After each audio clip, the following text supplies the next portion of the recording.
Olá, pessoal, começando mais um M, seu programa de marketing, entretenimento, empreendedorismo, marketing, entretenimento, sempre com muito conteúdo e bom humor. E nossa proposta são sempre reflexões e análises e trazendo pessoas de alto e garbo e elegância. Antes de apresentar nosso convidado de hoje, vamos falar diretamente com o nosso correspondente internacional, Davi Bar, diretamente de Portugal, cidade do Porto, para aquele pequeno manual do YouTube.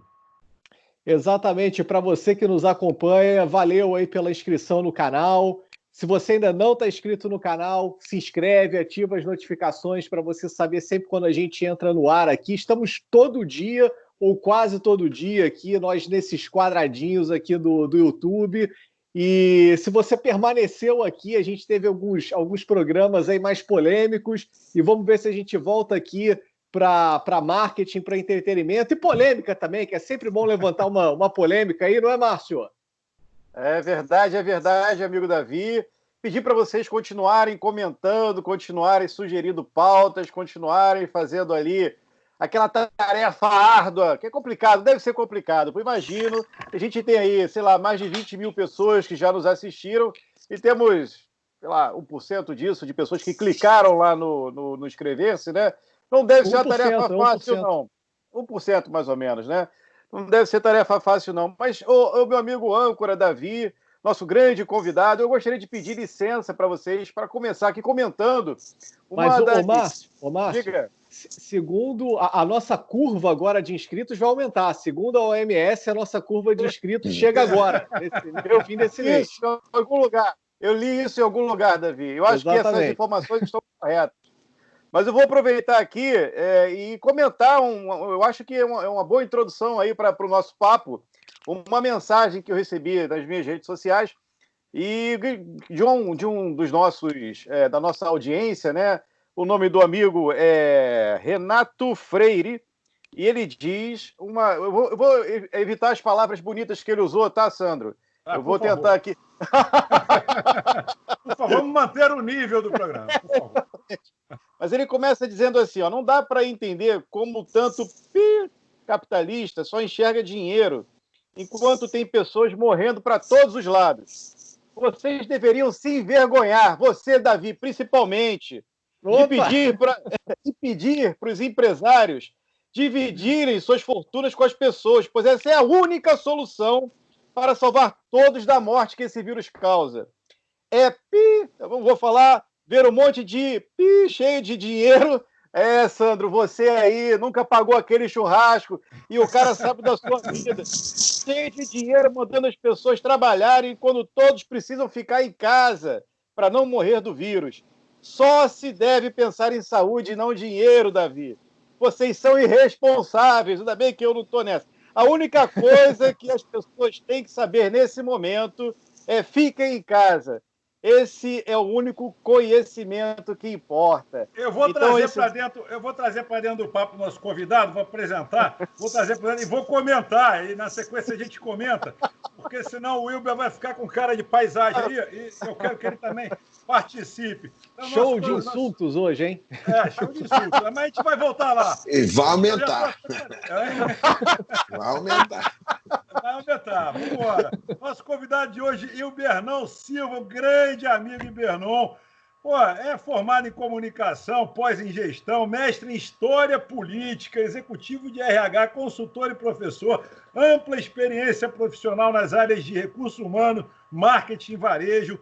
Foi executivo de empresas como Amsterdã Sour, Chevron, Texaco, só aí foram 21 anos, Cozigua, palestrante internacional com temas sobre varejo, negociação estratégica, ética corporativa, gestão de processos, gerenciamento de projetos, fundamentos de RH e liderança. Atualmente é sócio proprietário da Max Training, treinamentos e consultoria, e professor do IBMR, da rede Laureate International Universities, e já foi coordenador, inclusive, dos cursos online do IBMR. Bem-vindo, meu amigo Wilber. Finalmente, um prazer enorme estar aqui. Nós já fomos convidados anteriormente, mas a gente estava sempre com aquela agenda um pouco enrolada por causa das aulas. Mas é um prazer estar junto com vocês aqui. Sandro já é um amigo de muitos anos.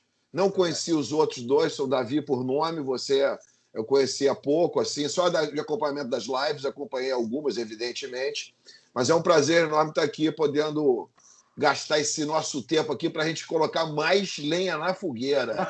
Mais lenha na fogueira. E já aproveitando que eu já inseri na conversa, bom, o nosso amigo aí, como é que é o nome dele? Renato Freire. Pois é, com esse sobrenome Freire, já vê que lado é meio canhota. Mas aquela batida de esquerda.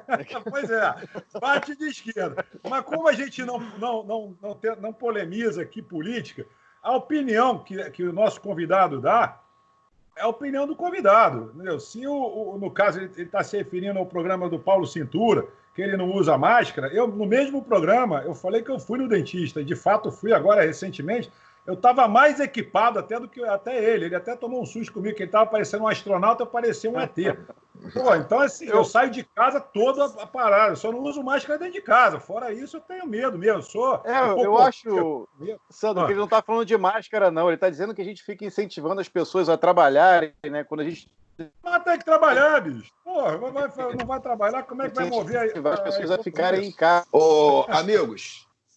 Eu estava ontem, eu tive que sair ontem, foi o Dia das Mães, eu não deixei de ver minha mãe é grupo de altíssimo risco, mas é uma pessoa que eu não podia deixar de ver. Eu já estava 15 dias, porque eu andei transitando um pouco, então eu fiquei 15 dias em casa para me preparar para ir lá. Lógico, de máscara, ela à distância, fiquei na sala depois, etc., com todos os cuidados, mas não podia ficar. E na volta eu parei, também tive que parar para me abastecer na loja de conveniência e estou... observando o BRT aqui na Barra da Tijuca, para quem conhece a Barra da Tijuca no Rio de Janeiro, o BRT devia ser por volta de umas 10 horas da noite. Meu amigo, abarrotado. Então, essa questão ela transcende essa discussão tão polarizada, certo, errado, fica em casa, sai para trabalhar. A verdade é que a gente está diante de uma situação muito complexa e inédita, e não é só no Brasil. Nações que têm um histórico de planejamento, de organização, de civilidade, vamos até chamar assim. Eu não gosto de me colocar muito no nível assim, primeiro mundo, terceiro mundo, não, mas tem uma civilidade totalmente diferente da gente, por questões históricas, vamos dizer assim, né? De educação, investimento em educação, estão sofrendo. Então você imagina num país que nem o Brasil, numa cidade que nem o Rio de Janeiro, altamente complexa, 10 horas da noite, o BRT trafegando aqui na Avenida das Américas, abarrotado. Quem estava ali dentro? Pergunto. Estava porque queria? Com certeza não. Era a turma que está mantendo essa roda ainda girando um pouquinho. Está mantendo girando. E aí é que eu digo, esse discurso extremamente populista que a gente está vendo aí de vários ângulos, tá? Ninguém faz nada, ninguém coloca mais BRT no horário de pico de saída do trabalho, dos turnos de restaurantes que estão funcionando de delivery, etc. Essa galera que ia para Santa Cruz, Campo Grande, né, onde está lá o foco maior no Rio de Janeiro, andando num BRT abarrotado. Por quê? Porque o Estado, o município, o Estado do Rio de Janeiro, o município, né, não interviram e colocaram um número maior de ônibus quando tem que colocar essas coisas básicas. Eles não estão fazendo. Eles só estão fazendo o quê? Uma campanha do fica em casa e agora uma repressão mais forte, quando a gente sabe que o ideal é ficar em casa. Mas não dá para ficar em casa para muita gente. Não dá, cara. E era esse o ponto que eu queria tocar, porque eu não sei se contaram para o nosso amigo Renato Freire, mas a internet que ele usa, ela não veio de Marte. Tem alguém ali cuidando dos cabos, da transmissão, precisa de energia, ele precisa ter ali o cuidado com a transmissão da energia. E todo esse ecossistema das empresas de cabo, da internet, da energia, por exemplo, precisam de alimentação. O trabalhador precisa de ferramenta para poder consertar ali, se por acaso houver alguma falha de transmissão. Então, essa ferramenta precisa ser produzida por alguém. A demanda aumentou muito agora, né? A demanda... Exatamente. Essa ferramenta precisa ser produzida por alguém. Alguém precisa produzir o material, a matéria-prima que produz a ferramenta. Então, existe uma cadeia de pessoas aí que não podem parar de trabalhar, meu amigo. E fica um discurso muito fora da realidade, fantasioso muitas vezes, tá? Porque a realidade é o cara que vai pegar o BRT 22 horas de um domingo, Dia das Mães, abarrotado. Porque o próximo BRT só vai passar 3 horas depois. o Estado, esse mesmo Estado que começa a impor uma série de restrições, que eu tenho lá minhas dúvidas se isso é possível fazer, eu acho até que tem que, em alguns momentos, fazer, mas esse Estado ele é incapaz de colocar um transporte público dentro das regras sanitárias atuais. Ele não faz isso. Está se lixando. Está se lixando. Então fica um discurso fora da realidade. E a gente não está combatendo isso. Esse aqui é o meu ponto. Eu tenho brigado um pouco nas redes sociais. Não é contra ficar em casa. A gente sabe que tem que ter o isolamento. Ainda estamos adotando medidas medievais, né, de restrições de deslocamento em relação medievais. Isso é coisa da Idade Média, da peste negra, né, início do século XX, quando nós já estamos no século XXI, porque não conseguimos aí ter um protocolo mínimo, ter os recursos mínimos alocados. Não vem dizer que foi só no Brasil. Não, não foi só no Brasil. Não foi. Se você olhar o que aconteceu na Inglaterra, o que está acontecendo em outros países, não é? Suécia mesmo, eu vi os números da Suécia, quase iguais do Brasil em mortalidade. Estamos falando de top, países top do mundo, top. Então tem uma coisa aí que não é assim tão simples. Mexe para cá, mexe para lá e as coisas vão funcionar. Não é assim, cara. Nós estamos vivendo a pior crise desde o final da Segunda Guerra Mundial. Alguém tem dúvida disso? Verdade. Inclusive, você falou uma coisa, Ibernão, só para ilustrar: Bélgica, Espanha, Itália, Inglaterra, França, Suécia, Irlanda, Estados Unidos, Suíça, Portugal e Alemanha estão bem piores do que o Brasil, tá? Isso num ranking aqui que eu vi. Porque ninguém está competindo para ficar num ranking desse, né? Exatamente. Nem pior, nem melhor, né? Ninguém quer ficar nesse ranking. Não, e outra coisa, quando a gente compara esses países também, a gente tem que ver o seguinte: o Globo News acho que noticiou que o Brasil ultrapassou a Bélgica em número de mortos. Porra, quer comparar a população do Brasil com a da Bélgica também? A gente precisa comparar percentualmente as coisas para a gente população, entender. a densidade, o adensamento populacional nesses lugares, a questão da educação. Tem um negócio, a presença do Estado, que já é um Estado muito mais presente em tudo, então o cidadão tem um respeito pelas instituições. Aqui o cidadão não tem. Por que ele não tem respeito pelas instituições? Porque as instituições não têm respeito pelo cidadão. Historicamente. Vamos voltar nesse ilustre telespectador aí que mandou pro Márcio, que ele diz o seguinte: esse cara ele é ditatorial, né? Porque você vê que o ditador ele utiliza palavras como única coisa que você tem, o que você deve fazer, a única coisa. É um discurso ditador. Eu acho que o que mata bem esse discurso é o que você falou, professor. São coisas muito populistas. O discurso populista é um discurso muito hipócrita, porque o mesmo cara que fica mandando, exigindo na tua vida que você fique em casa, é o cara que ele pega o Uber para ir para algum lugar. Sim. E aí o Uber não pode ficar em casa, o Uber tem que trabalhar. Mas quando ele chega no condomínio dele, o porteiro abre o prédio, o porteiro tem que trabalhar, né? Mas quando o cara vai acender a luz, alguém na companhia de luz estava lá, girando alguma chave, apertando algum botão, botando algum código para essa luz acender. Então esse cara tem que trabalhar, né? E aí, depois que você tem uma sociedade voltada para dar um conforto para esse cara exige que você faça o que ele quer. Então é um discurso que quem te manda ficar em casa, esse cara está trabalhando. Quando você liga a televisão e vê o repórter mandando você ficar em casa e te vendendo o medo, esse cara está no estúdio, está trabalhando, às vezes ele está até dentro de casa, mas ele está ganhando o salário dele e depois ele vai passear na praia. Alguma forma, a gente tem que se adequar, e eu não sei se essa forma ainda existe. Quero saber aí do professor que entende muito de história política, de entender o seguinte: nas outras vezes que a gente teve uma peste, que a gente teve vírus, chegou a ter algum entendimento social entre os empreendedores e a classe política, para como é que foi feito na peste, na gripe espanhola, por exemplo? Não sei se você sabe responder isso, mas chegou a ter esse embate ou não tinha esse embate? Se teve, como é que eles se resolveram? Porque o que a gente está vendo hoje é muito grande, mas a gente já teve episódios mais ou menos semelhantes. Como é que foi isso antes? Como é que o pessoal dialogou na época? Nós temos o seguinte, historicamente, você vai perceber, a revolta da vacina, né? Início do século 1902, se eu não me engano, fugindo um pouco a memória, já foi um momento em que o Estado interviu aplicando a vacina contra a febre amarela, do Oswaldo Cruz, etc., com o Rodrigues Alves, todo esse movimento, e houve uma revolta enorme, porque invadiam essas residências. Tinha até a questão moral, quem vai entrar aqui para vacinar minhas mulheres, minhas filhas? Né? Nós estamos falando isso no século XX. Né? Uhum. O mundo no século XVIII era completamente diferente do mundo de hoje, né? De globalização. Já existia, sim, uma migração maior, e vou te dizer mais, a quarentena ela era comum. A quarentena era um hábito comum. Se você olhar Nova York mesmo, o que é aquela island, agora está me fugindo o nome, Lee's Island, se eu não me engano, que era onde os imigrantes chegavam e ficavam em quarentena na virada do século.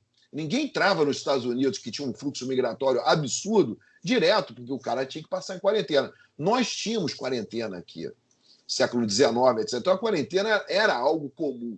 E as relações comerciais se davam de uma maneira totalmente diferente, né? O maior fluxo que você tinha de transporte internacional era via marítima. Então o cara chegava, ficava numa ilha, em quarentena, tinha todo um tempo. Não é? Hoje não, você tem uma dinâmica da sociedade totalmente diferente. A pressão das redes sociais. Né? Estamos falando de coisas completamente diferentes. As receitas daquela época, elas não se encaixam em mais nada nesse mundo de hoje. Mas nós estamos aplicando a única medida, e eu vou até te dizer, ela é eficaz, não tem jeito, que é restritiva, que é uma medida da Idade Média. Lógico que você vai ter uma reação da sociedade totalmente diferente, uma economia globalizada com trânsito de pessoas, né, de mercadorias, shopping centers enormes, né? Não sei o que vai ser daqui por diante, mas a reação existia no passado. O grande modelo que a gente pode ver de reação foi a revolta da vacina. Quando o Estado tentou intervir, vamos vacinar em massa, etc., e a população disse não. E um dos nossos próceres aí da nossa história, que foi Rui Barbosa, foi um dos primeiros a ficar contra. Então, não é uma novidade isso. O homem é uma prova também de uma coisa importantíssima, né? Qual é o elemento mais importante para o homem, para o ser humano? É a tal da liberdade. Não é à toa que você pune aquele que transgrediu com a privação da liberdade. 10 anos de cadeia, 15 anos de cadeia, 20 anos de cadeia é a punição mais grave que você pode infligir a uma pessoa. E aí, depois que o cara está preso, e para ele ser mais punido ainda, ele vai para solitária. Mas solitária, que é o máximo da... Ô, Wilber, então, é complicado.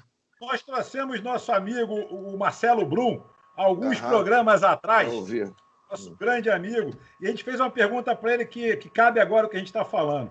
E foi bem legal. A gente perguntou o seguinte: o que mata mais, a pandemia ou a economia? E ele respondeu: a burrice. A burrice. Foi uma inteligência, respondeu com grande inteligência. Porque o que não é novidade pra gente, já que ele é um gatilho rápido, ele é um cara... A burrice mata mais. E tem matado a história ao longo da história. A burrice em vários sentidos, né? Em vários sentidos. A burrice, em vários sentidos. Desde os grandes acidentes, que você vê, porque a negligência não é só negligência, muitas vezes tem o fato da burrice em si, desconhecimento, a ignorância, ela mata muito mesmo. E agora, nós vamos ter uma situação muito complexa do ponto de vista econômico, isso aí não tem dúvida. Eu ainda continuo me questionando, amigos, que como é que a OTAN e os Estados Unidos não perceberam, o que não perceberam? O que vinha. Seus serviços de inteligência não conseguiram perceber o que vinha. Eu não consigo até agora entender. Eu tenho algumas teorias, conjecturas. Eu também tenho várias. Do tipo, todo o sistema de inteligência mundial estava apontado para uma questão mais de guerra religiosa, em função dos desdobramentos que a gente tem lá do atentado ao World Trade Center e outros atentados, o metrô de Londres, etc., etc., do que realmente uma possibilidade de uma pandemia quando ela era esperada. Ela era esperada. E então você não tinha nenhum preparo de serviço de inteligência, informações nenhuma. Todos esses países são literalmente pegos totalmente desprevenidos. O Brasil está nessa aí, isso aí não precisa nem me dizer, né? Porque a gente não tem foco nessas coisas. Até então, a gente vai ter que rever isso, o nosso papel dentro da geopolítica mundial. É outro aprendizado para a sociedade brasileira. Qual é o nosso papel dentro dessa geopolítica? Coadjuvante? Não, nós não somos coadjuvantes. Longe de sermos coadjuvantes. Então, a gente tem que ter algumas coisas de países grandes, embora ainda tenhamos aquelas necessidades de Índia. A velha teoria Belíndia, né? A velha teoria do Belíndia. O Brasil tem uma Bélgica e uma Índia, né? No mínimo, dentro dele. É a realidade. Por falar em Índia, por onde anda a Índia no noticiário da pandemia? Essa é uma pergunta que eu ia te fazer, que você fez um post esses dias no... Você fez um post no Facebook, aliás, adoro seus posts do Facebook, você pergunta exatamente isso. Como é que um país daquele tamanho, com uma população daquele tamanho, ninguém fala? Você pergunta isso no post, você fala, cadê a Índia? Onde está a Índia? Cadê? Ninguém se manifesta sobre a Índia. E outra, que eu achei bem legal, que eu até separei aqui, você coloca assim, abre aspas, daqui a pouco poderemos ter um quadro interessante. Carros sendo vendidos a preço de banana e bananas sendo vendidas a preço de carro. Já estamos, já começando a vender. E aí você termina assim, o problema mesmo vai ser quando a chácara de bananas começar a valer mais do que a fábrica de SUV. Vai ser uma inversão de valor, porque é a teoria da oferta-procura, meu. Isso aí não tem como fugir. Certo? Então você começa a ter banana valendo mais, que eu estou dizendo, gênero alimentício, primeira necessidade, já começando a ver o teu gasto pessoal. Esse é o gasto pessoal. Né? Como é que você já está mudando o teu gasto pessoal? Você vai comprar ali daqui a pouco uma Mercedes aqui na Goa, aqui na Avenida das Américas, mesmo com o dólar batendo 8 daqui a pouco, estão dizendo que ele vai chegar a 8, a 6 já chegou. Não quero criar o pânico aqui, mas não é muita minha especialidade de economia. Você vai comprar uma Mercedes ali, o cara vai querer te dar ela em 200 vezes. Leva essa Mercedes que está aqui para eu fazer um caixa qualquer. É verdade. A gente já vê isso acontecendo com a água e o petróleo, né? Hoje a água está mais cara do que o petróleo. O petróleo estão queimando aí porque não tem onde estocar, uma vez que ninguém consome mais combustível, né? Mas com essa pandemia. Sim. E a produção, enfim, não para. Então o cara daqui a pouco vai ter que começar a queimar. Não tem onde estocar. Estocar petróleo gera um gasto absurdo, né? Porque fica ali armazenado. E o transporte para armazenar também tem custo. E o que acontece é que ninguém está comprando óleo. Então, estão tentando vender aí a menos que banana para ver se faz alguma coisa. E esse é um receio que eu tenho. Eu não posso ter nenhuma previsão em relação a isso, mas por um receio que eu tenho. Aí você olha historicamente, você vê a peste negra, o que ela foi para a Europa e para o mundo? Um atraso, quer dizer, você já tinha todos os problemas de Inquisição, desde a derrocada do Império Romano, de isolamento de populações, etc. Nós já tínhamos parado no tempo. A queima da Biblioteca de Alexandria, uma série de fatores. Ainda vem a peste negra, que fecha a Europa lá por, sei lá, quase... Se você olhar o refeito dela, quase 100 anos, mais ou menos. Isso causou um retrocesso na humanidade, algum desses fatos, absurdos. Eu tenho a teoria. Se essas coisas não tivessem acontecido, o Império Romano tivesse caído da maneira que caiu, a Biblioteca de Alexandria tivesse permanecido mais algum tempo, e a peste negra não tivesse acontecido, ela teria que acontecer, mas não na proporção que foi, eu acho que a gente já estava em Marte. Mole. E isso é uma coisa que eu falo em alguns programas. A gente tem esse pensamento, não, vamos colonizar a Lua, vamos colonizar Marte. E a gente não consegue andar nas ruas aqui agora por causa de um vírus. Né? Então, assim, é uma loucura. A gente não cria protocolo para a gente se proteger, alguma coisa eficiente para andar aqui no lugar que a gente conhece pra caramba, que a gente já está vivendo conscientemente, né? Aqui há milhares de anos. Eu estou falando conscientemente, não estou pegando os nossos primórdios lá, os nossos antepassados que não tinham inteligência. Mas, caramba, quanto tempo a gente está aqui conhecendo esse planeta, a terra, o ar, o mar, e a gente tem um problema, que é um problema grave, mas não consegue lidar com isso. E quer colonizar a Lua? Meu amigo, não faça isso, vamos pensar em alguma solução para agora. E a solução não é ficar em casa. Ficar em casa isolado não é solução para nada. Ficar em casa é uma providência, a única que se conhece. Sim, a mas única não é que se conhece. Não, é a única que se conhece, ela é medieval. É um protocolo medieval que se adotar, Vamos fechar as portas daqui do nosso abadia, do nosso castelo, e ninguém entrava nem saía, passar tudo por cima. E foi assim que a gente ainda conseguiu sobreviver. Mas nós estamos falando de 400, 500 anos atrás, no mínimo. Tá? No século XVIII, a coisa... No século XIX começa a mudar um pouco, mas é um protocolo medieval.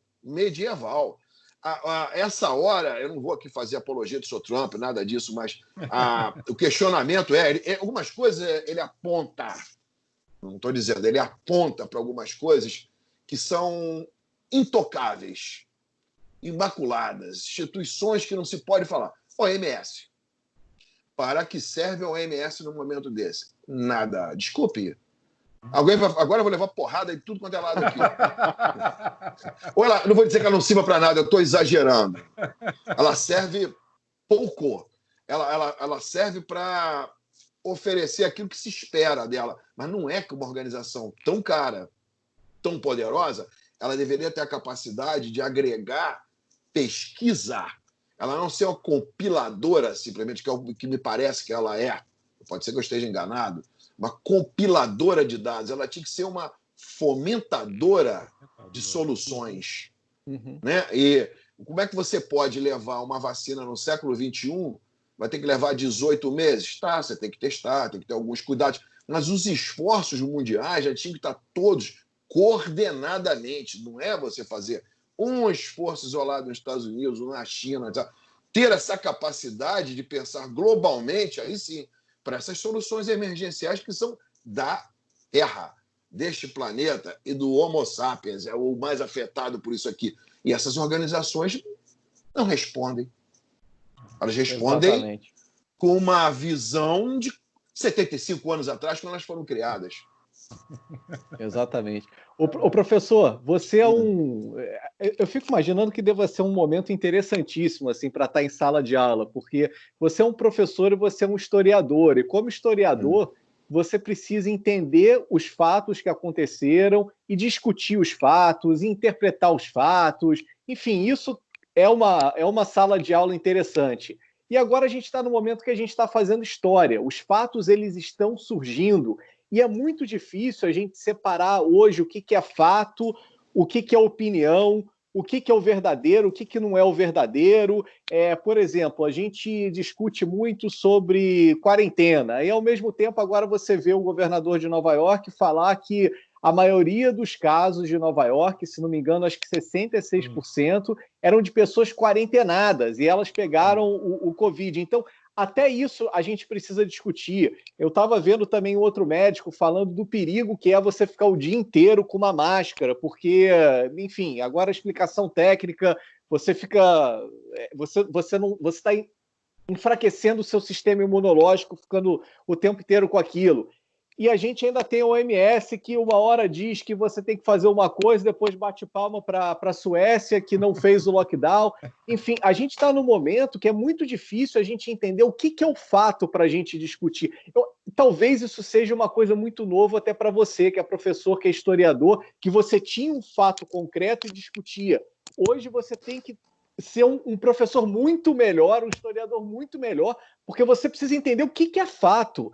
Você sente essa demanda por parte dos seus alunos, assim, de professor, me ajuda a entender aí se a televisão é bom assistir televisão, se não é bom assistir televisão, aonde que eu vou peneirar o que é fato, o que não é fato. Existe esse questionamento em sala de aula? Porque eu acho que se eu fosse teu aluno, ia ser a primeira vez que eu ia levantar a mão assim, professor, o que é o fato? Onde é que eu acho o fato? Você estaria online. Você tem que levantar a mão e Exatamente. Olha, a resposta aqui que é até uma pergunta que tem uma resposta que não é tão agradável. Na realidade, eu não sinto isso. Eu sinto por uma minoria, mas é uma minoria mesmo. Isso existe, uma minoria que tem esse interesse. Só que eu acho que o professor ele tem um papel, que é instigar.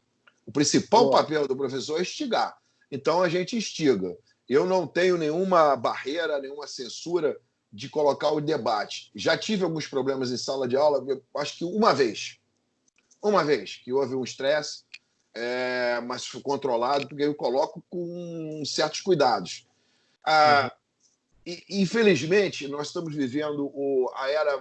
Eu sou o primeiro assim, eu sou um cara altamente... Tenho uma visão muito positiva em relação ao tal de Homo sapiens. E a maneira como ele se organizou. Não vejo ele como um grande destruidor do planeta, não vejo nada por aí apocalíptico, não tenho essa visão. Nós somos capazes de sair de soluções, já saímos de soluções muito mais críticas. Perdemos algumas capacidades, adquirimos outras. A sociedade moderna ela é uma sociedade muito complexa. E ela é uma sociedade, basta a gente ler, porque eu sou historiador, eu virei um historiador, não vou dizer profissional, mas estudei por paixão pela história. Porque a minha origem era a comunicação, depois eu trabalhei com gestão muito tempo, quando eu me aposentei, que eu fui fazer um mestrado em História e escrever sobre isso, porque eu me considerava um grande leitor de história. Então, eu tenho o título de mestre, mas não sou historiador de base lá. Eu misturo algumas coisas, né? E aí eu volto agora para a teoria da comunicação. Nós estamos vivendo, desde o início do século XX, a era da comunicação. E aí os grandes teóricos da escola de Frankfurt, que são marxistas, tem um papel, a gente não pode nunca jogar fora o papel do marxismo, dos pensadores marxistas, na lixeira. Eu não jogo, embora eu não seja um marxista, eu não jogo. Os teóricos da comunicação da escola de Frankfurt explicavam muito bem, a partir da indústria do mass media, da cultura, da indústria da cultura, vamos dizer assim, o mass media, que ele vai explicar esse mass media. E, enfim, nós estamos vendo isso, o que é muito bom e que é muito ruim. É muito bom porque você tem acesso à informação. É muito ruim porque as pessoas não têm, por outro lado, o preparo. Isso é culpa da escola. Da escolinha lá atrás. Da escolinha. E não é também só do Brasil. O Brasil, lógico, que o efeito é muito pior. Mas da escola que não faz o sujeito ter a base para poder refletir por conta própria. Então ele passa a ser realmente um cara induzido por essa mecânica dessa indústria todinha de comunicação. É bombardeado, ele fica que nem um doido, porque ele não tem o preparo mínimo para poder ter a ideia própria, a concepção própria das coisas, a compreensão do que é o fato. Ele não sabe nem o que é o fato. Ele não sabe o que é o fato. Mas eu concordo e acho que é um problema que a gente vive hoje, mas eu não vejo só a escola como vilã, porque eu acho que algumas instituições estão contaminadas com uma situação que não existia anteriormente. Hoje existe um policiamento do pensamento, o policiamento da opinião. Quando existe um discurso mais ou menos coeso em relação a alguma coisa, e esse discurso encontra eco em determinadas camadas da sociedade, na classe artística, entre os intelectuais, qualquer coisa que você diga contrariando esse princípio, esse discurso, ela é abominada, ela é destruída, e você é impedido de falar, de pensar e de conversar sobre esse contraponto, né, sobre essa opinião diferente. Então, eu acho que a mídia, e aí voltando a essa história, ela é parte disso, e ela hoje tem uma influência muito mais, e aí vai uma opinião bem polêmica, mas muito mais negativa do que positiva. Porque, ao meu ver, a mídia deveria estimular o debate, né? Ela deveria trazer gente com opiniões divergentes e fazer daquilo ali um debate construtivo, para que as pessoas entendam da sua forma, né? Extraiam dali o que elas acharem de melhor, né, tanto de um lado quanto do outro, para que não haja um discurso único, vencedor e totalitário, porque o que existe quando você proíbe a outra posição é o totalitarismo, da ideia. Então, eu vejo que isso parte também de instituições que deveriam, o jornalismo, por exemplo, é uma instituição super democrática, né, deveria ser, aliás, deveria ser um berço fazer parte desse berço da democracia, porque ali está a liberdade de expressão, Ali está até a investigação, né, dos fatos, aquilo que o Sandro, o Davi estava falando sobre fatos. Poxa, a imprensa é parte importante disso, de fazer a investigação e descobrir o fato. Só que hoje eu acho que ninguém está preocupado com o fato em si, mas com a versão daquele fato que mais combina com aquele discurso que eles querem promover. Então, eu imagino que a sociedade, existe a carência, né, das instituições de ensino, porque as instituições de ensino também estão contaminadas com esse discurso único e também proíbem, de certa forma, o discurso oposto, quando deveria estimular justamente isso que é o debate. Você sabe qual é a consequência? Frase do Wilber. Informação que não informa só confunde. Aliás, foi um post dele também no Facebook que fala sobre jornalismo, fala sobre informação, que eu participei desse debate, que eu acho que é muito pertinente o que você falou, Márcio. Acho que realmente a gente está numa crise, o jornalismo imparcial e sem medo é blá, blá, blá. Entendeu? É blá, blá, blá para inglês ver, porque a gente vive um momento muito delicado. Eu sou jornalista de formação. Somos dois.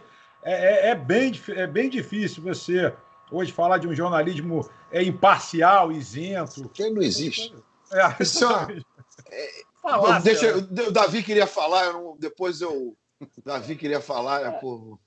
Eu vou fazer então aqui uma coisa sensacional do jornalismo. Vou pegar o gancho que o Márcio falou e vou tocar a bola para você, professor. Vou fazer isso, hein? Isso daí é terceiro período de jornalismo, aí você aprende uma dessa. É o seguinte, uma consequência que você falou, Márcio, é porque a gente entrou numa sociedade que quem questiona acaba sendo taxado como o idiota. E aí, quem começa a repetir esse discurso feito da OTAN, da OMS, de instituições que ninguém votou, mas que o cara diz que a gente tem que fazer, esse cara que fica repetindo que nem um papagaio, ele é o inteligente da vez. Ele é o inteligente, ele é o que vai dizer, a TV me falou isso, eu vou repetir, então eu sou inteligente. Isso é muito perigoso, isso é muito perigoso. Uma coisa que o professor falou agora e me chamou a atenção, que ele tem uma visão positiva do Homo sapiens. Isso, hoje em dia, se você pegar os grandes filósofos pop de agora, isso é uma versão... Eu acho que eles entenderiam isso como algo pouco intelectual. Academicamente, é pouco intelectual você falar que acredita no outro. Você tem que falar que não, que isso tudo deu errado, que nós demos errado, e que, olha, que coisa horrível. Então, você ser o pessimista é você ser o inteligentinho da vez. E eu acho que a gente está no momento exatamente contrário. A gente tem que se questionar. A gente tem que se questionar o seguinte... Se o político que eu gosto fala alguma coisa, eu tenho que questionar o político. Se o político que eu não gosto me fala alguma coisa... A gente tem que ter essa capacidade sempre de questionamento. Sempre quando a gente se questiona, a gente está trabalhando o nosso cérebro. Peraí, será que isso que eu estou fazendo pode ser feito de uma... É daí que surge a inovação, é daí que surge a criatividade, é sempre de você romper o status quo. Seja com o que você sempre fez, seja você romper o status quo com o do político, de você mesmo... mas a gente não pode perder essa capacidade de se questionar. E aí agora eu passo a bola para você, professor. Como é que a gente faz esse questionamento? Como é que a gente estimula o questionamento nos outros? Como é que a gente chega e fala assim, você que repete que nem um papagaio, você não é inteligente, não. Inteligência é questionar, é não ter medo de se questionar. Como é que você estimula isso até dentro de um ambiente... o papagaio não é inteligente, né, Davi? Ele realmente só repete. Ele só repete. Agora, o que eu queria saber do professor é como é que ele faz isso dentro de uma sala de aula, porque a sala de aula... você tem o certo e tem o errado, né? É assim que você pontua o aluno, né? Se ele respondeu certo, você tira 10, se ele respondeu errado, você diminui. Como é que você estimula o debate dentro de um ambiente em que tem essa questão do certo e do errado ali? Como é que faz isso, professor? O primeiro debate, às vezes, a gente tenta estimular, mas ele não acontece. Porque as pessoas já entram dentro de sala de aula, grupos, eu trabalho com um jovem pra caramba, eles evitam a polêmica, porque sabem que vai ter polêmica. Mas quando você entra, isso foi uma coisa que a gente perdeu nesse momento de aulas online, ganhamos pra caramba em outro aspecto, tá? Impressionante. Mas ganhamos muito. Mas o que eu perdi era aquele... Quando eu entrava na sala de aula no primeiro semestre, dependendo, do aula para comunicação, do aula para ADM, para tudo. E aí você olha assim, você vê nitidamente que nós somos uma sociedade de tribos. Não é tudo que tem. Qual é a sua tribo? Tribos. Tribos. Hoje, nós somos uma sociedade de tribos. Você tem a tribo X, Y, Z. Você vê tudo ali dentro. Tudo. E aí tem um momento que ela se tranca dentro da sala de aula. Temos que saber conviver com essas tribos diferentes. E aí é que começa uma tribo querendo impor a outra, aí dá problema. E deixa a outra tribo lá viver, né? Deixa viver. Mas você entra na sala de aula hoje, você vê que é uma sociedade de tribos. Há uma tribo assim, uma tribo... Você identifica nitidamente. Eu faço parte de uma outra tribo, porque eu sou um baby boomer, tenho outra concepção da vida, uma série de coisas. Eu tenho que me interagir com eles, mas eles ficam isolados nessas tribos, porque já sabem que vai ter pancada. Tá? Agora, eu acho que isso aí tem muito a ver com a escola fundamental, lá no ensino fundamental, de você ter que retomar alguma coisa do ensino mais humanista. Eu acho que é isso que vai levar à reflexão. Lógico, não é todo mundo que vai conseguir ler determinado tipo de literatura, mas você tem que expandir isso, você tem que trabalhar. Esse era um ponto. Outro que eu queria pegar, o teu gancho, que está aqui, então eram duas respostas mais ou menos, ou duas colocações. A gente falou de jornalismo. De mídia. Tem um livro muito interessante que eu estava dando aula de jornalismo que eu descobri, que é a história do jornalismo, que é do Franklin Martins, um cara de esquerda. Franklin Martins, que era da Globo, foi assessor do Lula e era o cara que escreveu no grupo terrorista a carta do sequestro do embaixador americano, em que o Gabeira está envolvido. É só ler o livro e ver o filme. Lógico que o filme está romantizado. Ficcionado. Exatamente.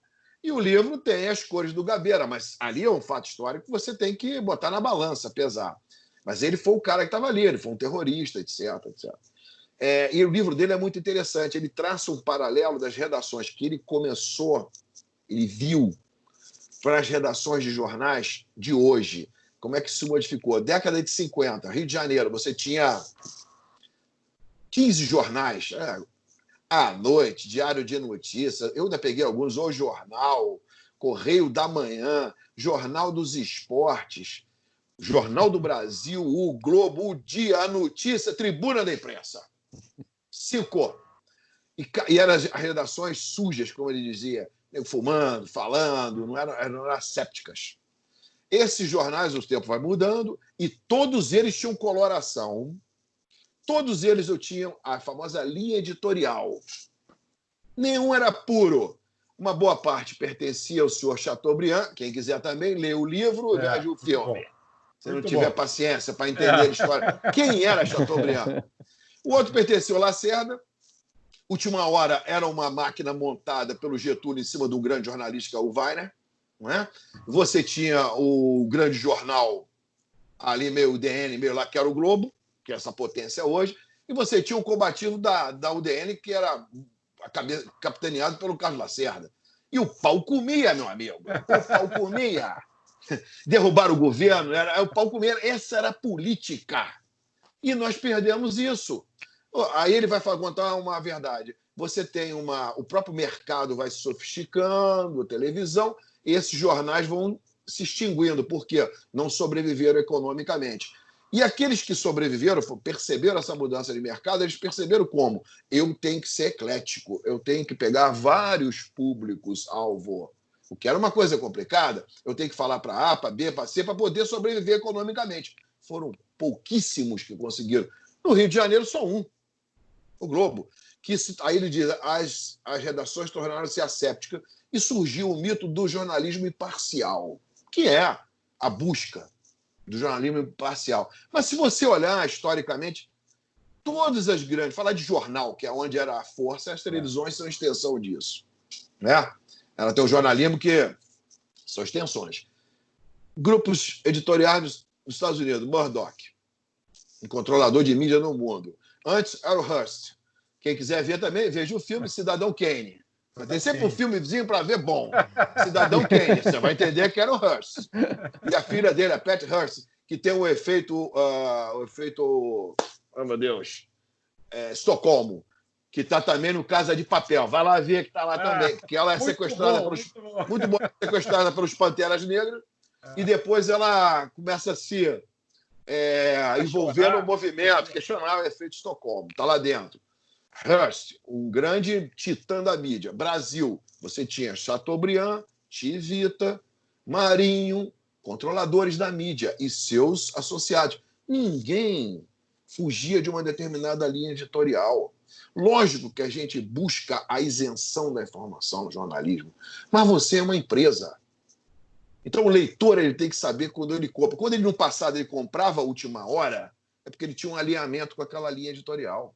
Quando ele comprava o DN, a Tribuna da Imprensa, o Carlos Lacerda, ele era um udenista. Ele não lia a Última Hora. Nós vamos ter que caminhar para mais ou menos esses ajustes. É por isso que as pessoas... Cada um escolhe o que quer ler. Começam a largar as instituições, quer dizer, largar esses conglomerados e começaram a seguir pessoas, né? E aí o boom do YouTube, o boom do Instagram, o boom das redes sociais... Nós aqui. Porque elas começam a se identificar com o discurso que ela não encontrava mais nesses jornais, na TV e no rádio, mas em pessoas. Pessoas que,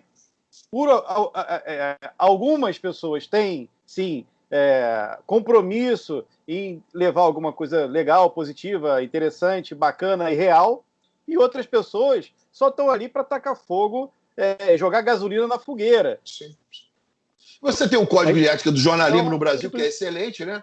Uma chancela de coisa bacana. Oi? Tem um código de ética do jornalismo profissional. O código de ética do jornalismo profissional, que ele é excelente, ele cobra alguns pontos. Mas quando você vai para as mídias... Acabou. Acabou. Você quer um exemplo? Aquele carinho. Não tem o exemplo. Como essa coisa ela é revolucionária, você está vivendo um momento de transição, vai ter que ter ajuste, a camada estão se acomodando. São essas lives desses sertanejos. E aí você vai ver o que o Conar fez. Vocês são publicitários. Os caras entraram em rede, eu estava vendo algumas aqui, não que eu goste, mas eu fui obrigado a ver. Fui obrigado a ver. E o cara entra com merchandising da bebida. Você viu mais imparcial, né? Você ficou 2 horas... Eu vi porque me foi imposto. Não. Eu realmente, se eu gostasse, eu diria que eu gosto. Mas gosto de algumas músicas tradicionais, porque eu gosto muito de música, mas eu não vejo nenhum grande músico. Às vezes eu vejo um cara que pega uma viola de 12 cordas e arrebenta. Eu digo, esse cara é bom, mas não são muitos. Mas espera aí, só um minuto, Wilber. Você teceu elogios assim abertamente, rasgado, que eu sei que você é fã de blues, de jazz, de rock, de Rolling Stones, de Purple, Eric Clapton. Agora você fez elogios rasgados. Eu estou aqui com o teu post para Lady Gaga no evento One World Together at Home. E você falou que ela cantou Smile, por exemplo, Charlie Chaplin. Eu não sou ruim de música e de ouvido. E nem de gosto musical. Eu não conheci a Lady Gaga nenhuma, porque na música eu me tornei um cara pouco eclético. Osso, porque a rádio já não tem mais essa função, ela perdeu. A rádio é que proporcionava isso pra gente, né? Você sintonizava, então você ouvia muita coisa e ela praticamente subiu, né? A rádio você ouve hoje para notícia. E aí eu tô lá, que é Lady Gaga, que dança. Um dia eu vejo Lady Gaga cantar, e quando ela meteu a mão no piano, que ela deu acorde lá, eu falei, caraca, essa garota é boa. E aí fui procurar saber, e ela realmente é muito vai virar, boa. Hein? Vai virar sucesso essa daí. Show de calor. Vai virar sucesso. Lady Gaga. Show de calor, né? Porque ela tem que a produção dela, como a Beyoncé também, ela ganhou pontos em cima do que eu vi, porque a Beyoncé veio numa família artística, o pai dela foi produtora, etc. Ela faz uma homenagem a Etta James. Ela tinha a Etta James como uma referência para ela. Eu falei, ganhou ponto comigo. Porque quem conhece a Etta James é uma senhora cantora de R&B, né? Uma senhora cantora. Eu não conheço. Muito sertanejo, não. Voltando aí ao sertanejo, vou te dar o sertanejo. Eu aprendi, eu vi um espetáculo do Michel Teló na Cidade das Artes. Era ele fazia uma visita. E ele é incrível.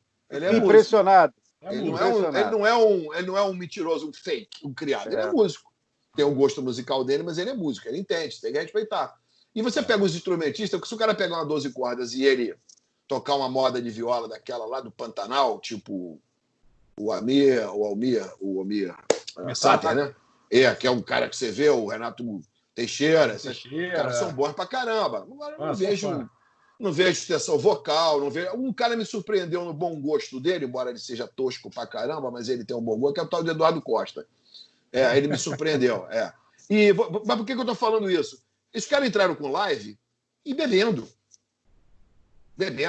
E fazendo merchandising, tocando, vai, compra isso, toma cachaça daquilo, faz aquilo. Porra, pra mim... Só que você não pode fazer isso na televisão, cara. É verdade. Você não pode fazer porque o Conar abriu-se uma guerra. E quem estimulou isso? Foram eles ou foi a dona Ambev? Foi a dona Ambev, que ela sabe que ela arrumou uma brecha. E o Conar já começou a bater. Quem está perdendo nisso tudinho, a moral da história são os grandes conglomerados de mídia. E aí eles têm que estrebuchar, meu amigo. Porque estão perdendo assustadoramente receitas. Assinantes, compradores de seus conteúdos. E agora começa a perder também a verba publicitária numa velocidade que eles não estão... Como é que eles vão se sustentar? Aí começa essa guerra. E também acho que é exageros, porque o cara vai fazer uma live dessa e toma tudo que é caipirinha, aquilo é aberto, tem criança. Não. Porque se vale uma regra para um cara que paga imposto, tudo arrumadinho, por que não vale para o outro? São as brechas que tem. Nós estamos vivendo, então, uma grande acomodação de camadas em todos os setores. Política, social, econômica. E a mídia, lógico, nós estamos no século da mídia. Marshall McLuhan, o grande teórico da comunicação. O meu maior ídolo. Quem lê, tiver paciência para ler, que aquilo não é fácil de ler, não é fácil, vai ver o que esse cara era de gênio, mas era um cara jogado no canto aí. Por quê? Porque não era um cara marxista, não tinha uma visão dialética das coisas e tal. Mas é um grande teórico disso aí que vislumbrou esse mundo. É o mundo da mídia. E o outro cara que não tinha nada a ver com mídia, mas tinha, é Andy Warhol, quando ele fala aquela frase antológica que há 50 anos atrás praticamente se tornou realidade. Todo mundo vai ter seus 15 minutos de fama. Isso é muito bom. E estamos vivendo isso, cara. Agora, como a gente vai aprender a viver com isso? É um processo. O que vai sair? Eu sempre vou acreditar que vai sair algo de bom. Eu também acho. Eu fico assustado. Como é que os nossos instintos, né, ainda sobrevivem, quer dizer, porque a gente não percebe, porque a gente se acha muito inteligente, a gente tem um ego muito grande, e a gente às vezes esquece que a gente tem instintos aí que datam de, né, quantos bilhões, milhões, sei lá, de anos, não tenho a menor ideia, mas eles prevalecem em muitas situações, e com tanta informação, com tanta pluralidade de ideias, né, a gente ainda tende a agir como manada. A gente ainda tende a agir aí grudado lá no nosso amiguinho que pensa parecido, e aí você acaba que não raciocina muito, vai só naquele bolo, vai seguindo aquele rastro ali, aquele cheirinho, seja lá o que for, e para de pensar em outra possibilidade. Então, estoura a boiada, vai todo mundo. É um negócio muito louco, porque a gente hoje tem capacidade de pensar, a gente tem acesso à informação como nunca teve na história, né? E o que mudou? A gente ainda continua contaminado por essas reações, contaminado, sabe, por essas situações e age sem pensar. Porra, como? Embora eu concordo com você, eu tenho uma visão positiva, eu não sou naive, eu não sou nenhum poliana. Até porque a gente não pode ser, porque a gente sabe como quem entende a teoria da comunicação, como essa coisa está engendrada, não pode ser naive. Entendeu? Então, o que eu procuro ensinar aos meus alunos também, não seja naive. Entendam o que tem por trás, porque sempre vai ter um discurso. Existe um discurso. E os discursos vão ter tintas ideológicas. Não existe isenção pura. É impossível. Porque temos instintos, temos nossas ideias, temos a nossa carga de preconceito, temos a nossa grande carga de ignorância também, que ela é enorme. Não é? Ela é enorme. Mas estamos num período de transição. Agora, eu acho que, no geral, o mundo é muito melhor do que há 100 anos atrás, do que há 60 anos atrás, filha.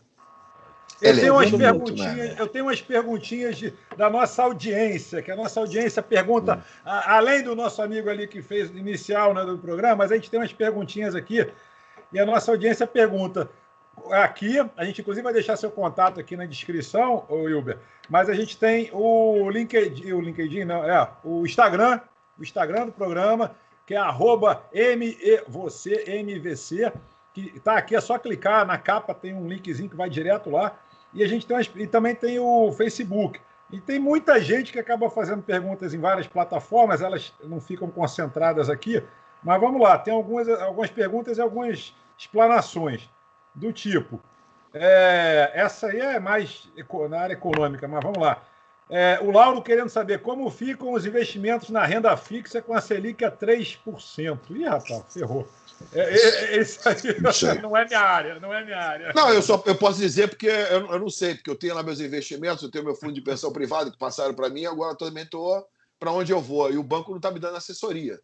Pois E aí eu tenho uma máxima, quando os alunos me perguntam sobre investimento, eu vou falar uma coisa. Olha, eu vou dar um exemplo. Quando meu pai morreu muito cedo, ele deixou algumas coisinhas para gente, que foram uns apartamentos, imóveiszinhos. E minha mãe teve a sabedoria, embora não fosse uma mulher de negócio, uma professora, não tinha nada a ver com isso, mas ela manteve esses imóveis. Lá em 1960, eles passaram por tudo. Revolução, ameaça de reforma agrária, depois veio a Revolução, plano isso. Aí, tudo que você possa imaginar, e eu vivi esses momentos. Inflação a 300% ao ano, tudo. Plano Collor, aquela barbaridade, plano Sarney, plano Verão, plano Bresser, plano não sei o quê. Estão até hoje. Porque imóvel é investimento. Imóvel você não faz day trade de imóvel. Juros altos, quem ganha dinheiro é especulador. E agora os juros não tá mais para especular. Aí então, o cara corre para o ouro, que é uma forma de imóvel também, que é sólido, né? Mas é pensar menos como especulador e mais como investidor. Aí, se você vai abrir um negócio, se você vai comprar alguma coisa para longo prazo, mas é pensar mais em longo prazo mesmo. Depende daquele o que você quer com o teu dinheiro, né? O que você tem. Vocês têm uma perspectiva de dinheiro diferente da minha. O que eu digo, vocês podem errar no investimento ainda, que tem tempo para recuperar esse investimento. Eu não tenho tempo.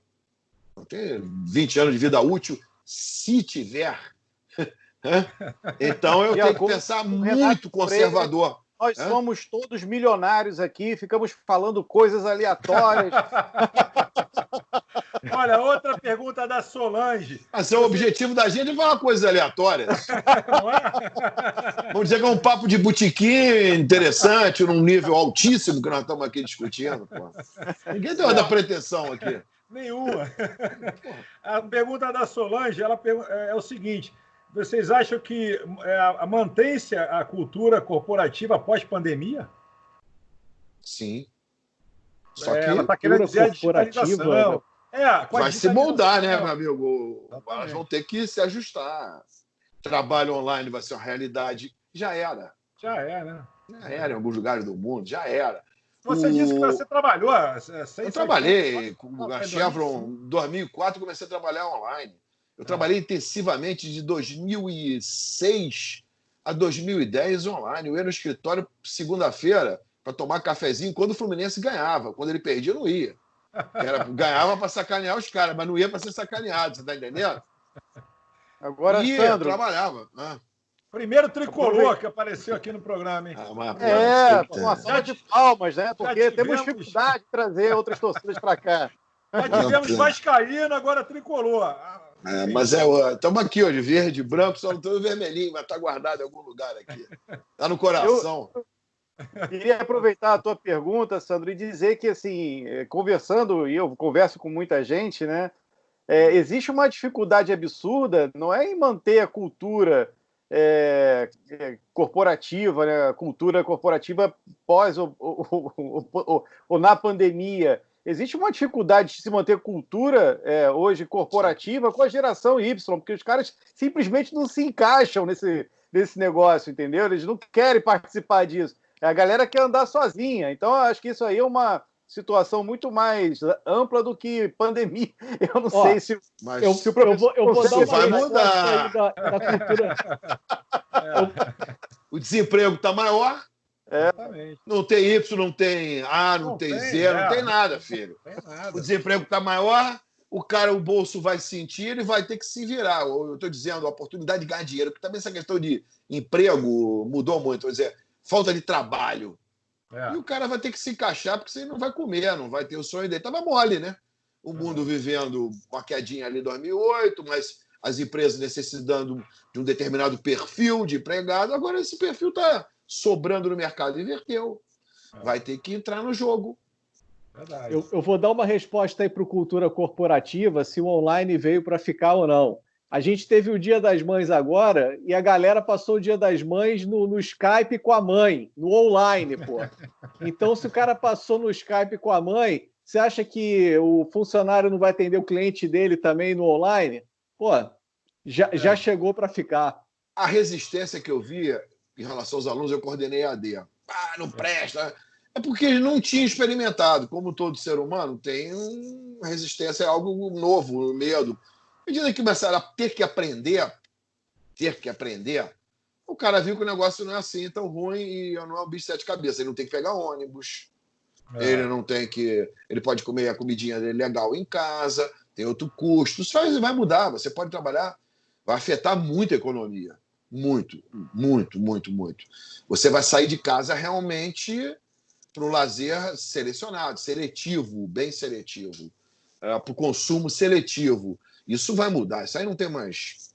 Não tem porquê. Porque as pessoas quebraram essa barreira em relação a essa tecnologia, que eu já não tinha, porque eu vivi isso.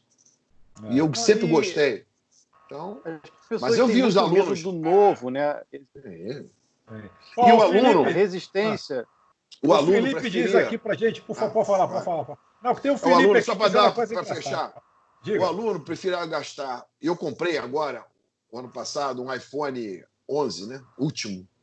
Que não serve para nada agora. Eu devia ter investido num grande computador. Ele só está servindo para essa câmera agora. Nada. Ele está em cima da mesa. Olha o erro do investimento. Porque eu estava pensando que era a minha mobilidade. Eu não tenho mais preciso dessa mobilidade. E os caras gastavam uma grana no celular, 2, 3 mil, e não tinham um computadorzinho em casa, mais barato, Dellzinho, simples que seja, montado ali no InfoShop, uma câmerazinha e um... Peraí, que o negócio está começando a apertar aqui a bateria, mas tudo bem. Para poder trabalhar em casa, etc. Agora estão tendo que pagar o telefone, que nem eu, em 12 vezes, 10 vezes. Só que não tem minha base instalada, tá entendendo? Mas estão sofrendo. Então você vai mudar o perfil. Você vai mudar esse perfil. Já está em mudança, né? Desculpa aí interromper. Professor fala muito. Olha, o Felipe, ele dá uma nota de repúdio. Ele diz que enquanto a Nestlé distribui milhares de litros de leite, a Heineken se faz de cega. Até quando seremos esquecidos? Eu vou dizer para o Felipe que a Heineken ela está fazendo álcool gel, gente. Saiu uma nota aí naquela. Mas ninguém bebe álcool gel. Pois é. Eu não bebo. Você sabe que eu não bebo álcool há 23 anos, né? Não consumo. Sinto falta da cerveja sem álcool. Eu adoro. Quando eu falo isso, todo mundo ri, mas eu gosto. É verdade. E outra aqui para a gente fechar. Eu vi isso também, mas mandou para a gente aqui em off, botou assim: você acha que as coisas estão ruins agora? Em 20 anos, o país será administrado por crianças que estudam em casa com alcoólatras. Ou seja, bem melhor. O país já está sendo administrado por uma geração de filhos divorciados, que foram educados pela televisão. Isso é estudo nos Estados Unidos. E aqui é maior. Se eu falar isso aqui para vocês, vai ver. Os pais não tinham, ainda mais na sociedade americana, que não tinha babá, as crianças de 10, 12 anos saíram do high school, já eram jogadas em casa, ligavam o quê? A TV. No auge do consumismo, a chegada da MTV, essa geração que está no comando. Eu não, eu ainda fui educado indo para a escola pública, chegando em casa, com almoço, tem que fazer as coisas, entendeu? Era outra educação. 6, 3/4, uma coisa que não existe mais no mundo, botava aquela roupinha, depois colégio militar, as coisas que não existem mais no mundo, acabaram. Mas vocês estão numa geração, provavelmente, dessa aí que já eram totalmente direcionados pela TV. É verdade. Se eu falar aqui, vou lembrar de Jaspion, sabe essas musiquinhas todinhas, os comerciais, todos eles, todos de cabeça. Cada geração com as suas particularidades. Eu ainda peguei National Kid, Você é velho pra caramba. Isso é do meu tempo, cara. Eu peguei. Você pegou a reprise disso. Eu peguei a estreia do National Kid. Peguei o Batman naquela época. Eu peguei a estreia do National Kid. Você não imagina o que... Eu já escrevi sobre isso. Você não imagina o que foi a estreia do National Kid. Eu era criança nessa época. Você viu a reprise? Eu vi a estreia dele, um dia que ele apareceu na televisão e as crianças no dia seguinte na escola. Eita. O episódio com os Incas venusianos. Porra, não vai esquecer nunca mais isso na tua vida. Bom, gente, estamos entrando na reta final. Lógico que a gente estourou o tempo. Eu sabia que a gente ia estourar. Não tinha a menor dúvida desse fato.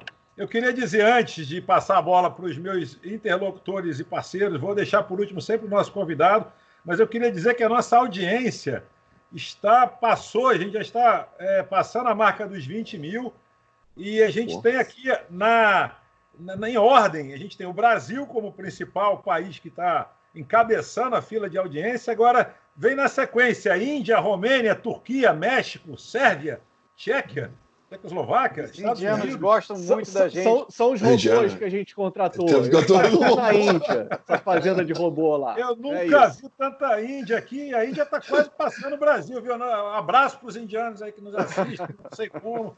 Deve ser indiano da onde? Que lugar da Índia, para poder entender a gente? Pois é. Não, boa. Isso aí, garoto. Eu fiz a pergunta para ele de professor. Pô. Boa. Ainda fala um pouquinho de português. Ganhou ponto na prova, pô. Tirou 10. Tirou 10. Então, ninguém mais sabe isso, rapaz. Que Goa foi colônia de Portugal até 74 lá.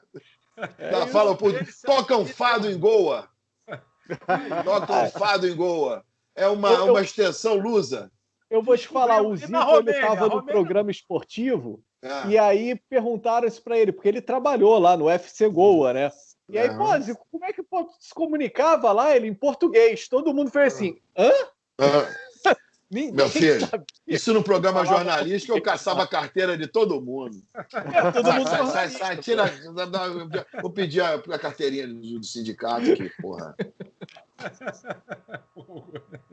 Vamos lá, então hoje teremos momento Forrest Gump ou não, nosso amigo Márcio. Olha, Sandro, eu tentei, eu busquei. O problema é que quando a gente se trata de animais, acaba que Noé levou só. Não lembro agora como é que foi feito isso direito, mas ele acho que não levou todos, então tem uma restrição, sabe? Eu tentei buscar alguma coisa assim, mas está faltando animal, eu não estou conseguindo. Por favor, façam algumas sugestões. Exatamente, no último acho que eu usei muito, eu usei urso, abelha e passarinho. Então, eu tenho que evitar usar mais de um por história, entendeu? Verdade. Porque me prejudica no dia seguinte. É verdade, mas já que você não tem o momento Forrest Gump, vamos para o momento Merchan e sua despedida para a gente já ir encerrando. Isso, eu queria agradecer ao Wilbernan pela fantástica presença aqui hoje. Acho que a gente precisa estimular o debate, a gente precisa estimular justamente o pensamento, porque quando a gente fica só reproduzindo, como o nosso amigo Davi bem falou, como papagaios, né? A gente não está fazendo absolutamente nada além de emitir som, né? Isso é um negócio muito ruim. E eu fico pensando hoje como é que essa galera jovem, num mundo tão acessível com relação à informação e com tantas tecnologias, com tantas inovações, como é que essa galera fica presa a conceitos, né? Porque, olha, o Uber, o Netflix que você está aí assistindo todo dia, são coisas que modificaram completamente algum setor da economia, modificaram as nossas vidas. Então, são coisas disruptivas. E a gente tem que parar de ficar limitado a pensamentos antigos, sabe? Eu lembro que essa dificuldade que a gente tem de aceitar o novo foi uma das coisas que, quando eu estava desenvolvendo o Flicos, né, que é a plataforma que a gente vem trabalhando aí há algum tempo, já lançamos e tal, muita gente falou assim, nossa, mas o que os jornalistas vão pensar disso? O que os jornalistas vão achar dessa plataforma? Porque o jornalismo é uma instituição, né? E eu falei, cara, eles vão adorar, porque na verdade, é mais uma maneira deles ganharem dinheiro, é mais uma forma deles mostrarem o seu trabalho. Imagina o cara na faculdade podendo já escrever alguma coisa numa plataforma onde ele vai ser visto por uma porrada de gente. Então é um negócio bacana. E mas eu tinha muito medo. E hoje os jornalistas talvez sejam o nosso principal público. Até porque esses conglomerados de informação eles estão se desfazendo. Né? Veja o que aconteceu com o Grupo Abril, com o próprio Grupo Globo, né? E tantos outros grupos aí muito grandes. Quantidade de gente que foi demitida, porque o jornal parou de circular, as revistas já não são mais compradas, porque o cara tem acesso agora, tudo online. Então as redações foram perdendo espaço. Eu não estou falando que o jornalista, essa profissão vai acabar. Não vai, mas ela vai se reinventar, como tantas outras. Ela vai se modificar. E plataformas como o Flickr ajudam a que essas pessoas estejam no mercado de trabalho, dão independência para essas pessoas, né? Isso é um negócio fantástico e está sendo visto dessa forma. Então, a resistência das pessoas com o novo, ela precisa... a resistência à ideia, a resistência ao pensamento, isso precisa acabar, isso precisa morrer. A gente tem que abrir a mente para o novo, para tudo, para o debate, principalmente. Porque no debate, você ouvindo ao outro lado, você ouvindo uma outra posição, você ouvindo uma outra postura, é que você vai ter condição de botar na sua balancinha o que é mais legal para você. Isso aqui, ou não, nada disso. Só assim você constrói o pensamento crítico. E só com o pensamento crítico você consegue evoluir. Não só você, como evoluir a raça humana, evoluir o país, evoluir o planeta, enfim, seja lá o que for. É isso, é o que eu queria dizer. Então, incrível. E acho que foi a resposta, Renato, que você precisava. Nós amamos você. Davi, você agora, da vez, nosso correspondente internacional diretamente da Europa, cidade do Porto, em Portugal. Por favor, Davi, é contigo. Eu estava ouvindo vocês falando sobre a questão do jornalismo. Eu vou construir aqui um raciocínio e aí depois eu quero ver se o professor qual a nota que ele dá para esse raciocínio.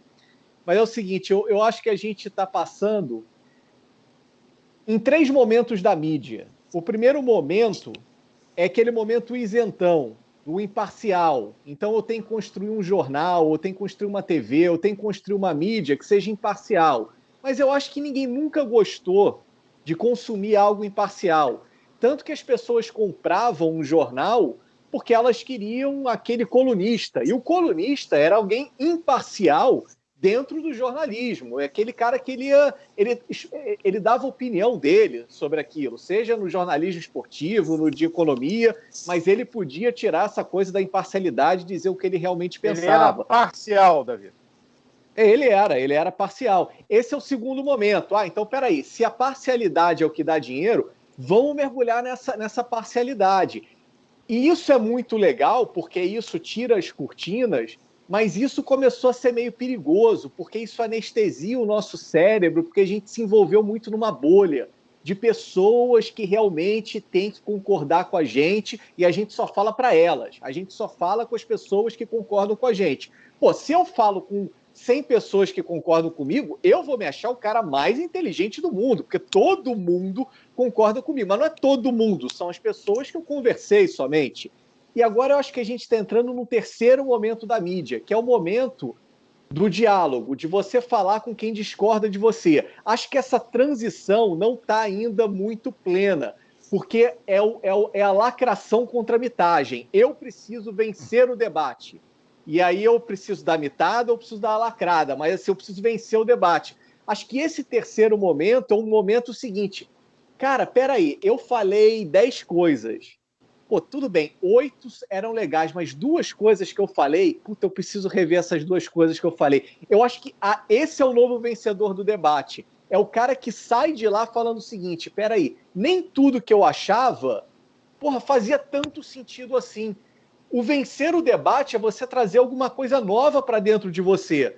Eu não sei se a gente está preparado para isso, assim, se as instituições formais estão preparadas para isso. Mas eu acho que esse é o grande intelectual da nova era, o cara que consegue mudar de opinião dentro de um debate. Professor, é isso mesmo ou estamos viajando aqui na maionese? Não, eu concordo com você. Você está levando uma questão que eu acho que é a mais importante, uma coisa chamada ética. A ética, tem uma história da ética aí, que a gente vai começar lá com Aristóteles, né? Da ética do virtuoso, o que é virtuoso, você vai passar por Kant, então isso aí vai, né? Mas nós estamos vivendo uma questão onde a ética ela tem que ser retomada. E a ética não é uma coisa tão simples assim, né? Não é uma coisa assim simples. A compreensão dela, mas alguns princípios eles têm que predominar. Isso a gente evoluiu o suficiente. Não matar, não roubar, não o que está escrito lá nas escrituras, mas o que está escrito que a ética nos ensina, né? Então você tem que ter esses princípios, esses valores, eles têm que ser reafirmados sempre. E eu acho que isso às vezes não, isso falta muito na medida dessas redes sociais que as pessoas ignoram isso. Então, eu acho que os blogs, as mídias alternativas, elas têm que começar a publicar lá seu guia de conduta. Aqui a gente não faz isso. E papá, a gente tem esse... Como você tem um manual hoje, você tem um código de conduta do jornalismo, que é um código excelente, ético. Você não pode pregar isso, aquilo, violência, tortura, liberdade, uma série de coisas. Então, acho que essas mídias alternativas, quando feitas por profissionais, elas têm que ter claramente os seus valores éticos e etc, etc. É a cultura, não está falando de cultura corporativa, isso tem que estar... Então, a gente tem que retomar, por isso que eu digo, a tal da escola lá no ensino fundamental, ela tem que passar a ensinar umas coisas, não são muitas não, tá? Não são muitas, mas que são críticas. Saber ler e escrever razoavelmente, para você deduzir, ela não ensina mais. Nós temos um tipo de analfabeto diferente hoje, não é nem mais funcional, ele é um negócio acima do funcional, mas ele também não funciona, porque ele não é capaz de filtrar, entendeu? Ele não é aquele cara que só assina o nome, mas ele não consegue. Então ele tem que saber ler e escrever bem, fazer as 4 operações bem e conhecer esse negócio, o que é ser ético da vida, né? De você respeitar o próximo, onde você vai pisar, uma série de coisas. Essa escola, ela tem que voltar a trabalhar isso. Ela não é uma escola que vai te preparar para apertar botão, como estão querendo. E todo o mecanismo, está tudo montado para você ser um apertador de botões. E aí, meu amigo, quem aperta botão é facilmente manipulável, né? Esse é um problema. Então, retomar esses valores, essa escola que tem uma visão um pouco retrô, no bom sentido, vintage, vou falar assim, vintage. Ele não é só manipulável, não. Ele é facilmente substituível, né? O que é pior. Pior. Ele é uma peçazinha que é descartável. E aí ele precisa ser um cara que ele tem um senso crítico mínimo, porque o mundo ele é sofisticado, ele é um mundo diferente. Então vamos ter que investir nisso. Eu queria, já me despedindo, dar os parabéns, foi excepcional trabalhar com vocês, foi um dos melhores debates que eu tive. Gostei do momento Forrest Gump, porque é um dos maiores filmes que eu já vi. Só não teve hoje, mas o momento é sensacional. Não, só em você citar o momento Forrest Gump, já é um dos melhores filmes que eu já vi na minha vida. É verdade. E um dos poucos filmes que eu gosto de rever, de tempos em tempos. Não são muitos. E esse eu gosto de rever. De 5 anos eu ligo lá, vejo pedaços dele. Para mim, uma obra-prima. Uma obra-prima. Então, valeu aqui, um papo de altíssimo nível, adorei. Tá? Até a próxima, vocês. Não podia ser diferente. O projeto está indo muito bem, Sandro. Acho que é fantástico aí. Muito fantástico. Obrigado. Parabéns para vocês. E deixar um recado para os nossos amigos de Goa. De Goa. Hei de conhecer Goa, porque são os indianos de Goa que estão nos ouvindo. Hei de conhecer Goa, que é um lugar único, único. Está lá nas nossas raízes lusas, fala-se o português, dança-se, canta-se o fado, misturado com aquela cultura maravilhosa hindu, né? Hindi, né? E, então, deve ser um lugar único no mundo. Um abraço para os nossos amigos de Goa, que eu tenho certeza que são de lá, que estão nos ouvindo. Boa! Tamo junto. Bernão, brigadão pela participação. Abraço. Já convidado várias vezes para que retorne. Prazer. Bacana que a gente aqui, de fato, a gente estimula reflexões, análises, é bem bacana. O recado aí de focarmos em novas atitudes, né? Mudar pensamentos, focar. É hora quem sabe, se reciclar, né? Porque a gente agora sobra tempo, como a gente já falou em outros programas, e tudo, a gente tem tempo. Então é legal. Hoje em dia, você falar que não sabe um inglês, né? Participar de um processo de RH numa empresa e falar que não sabe inglês, pelo amor de Deus, gente. Pô, tá com tempo, tem vários cursos online, tem várias coisas. Grátis? Dá para você... Grátis, inclusive grátis. Vários cursos grátis, inclusive. Então, acho bem bacana que a gente consiga atingir. Fica um beijo e um abraço especial para o... Como é que é o nome? Freire? Renato Freire? Renato Freire. Um beijo e um abraço especial para o Renato Freire, porque a gente... De fato, a gente tem que agradecer, inclusive, as críticas, porque é a nossa primeira crítica, assim, na porrada. Nos deu matéria-prima para fazer um debate bacana. Sim, foi legal pra caramba responder você, meu amigo. Estamos felizes com os seus comentários. E com os elogios. Também, podem mandar mais, de preferência aqui no YouTube, ou se preferir também lá no LinkedIn, no Instagram, eu cismo com o LinkedIn, no Instagram. E é isso aí, gente. Muito obrigado. O programa foi muito bacana. Valeu, Ilber. Valeu, Davi. Valeu, Márcio. Até a próxima. Aquele abraço. Valeu, Ilber. Um abraço. Abraço. Até logo.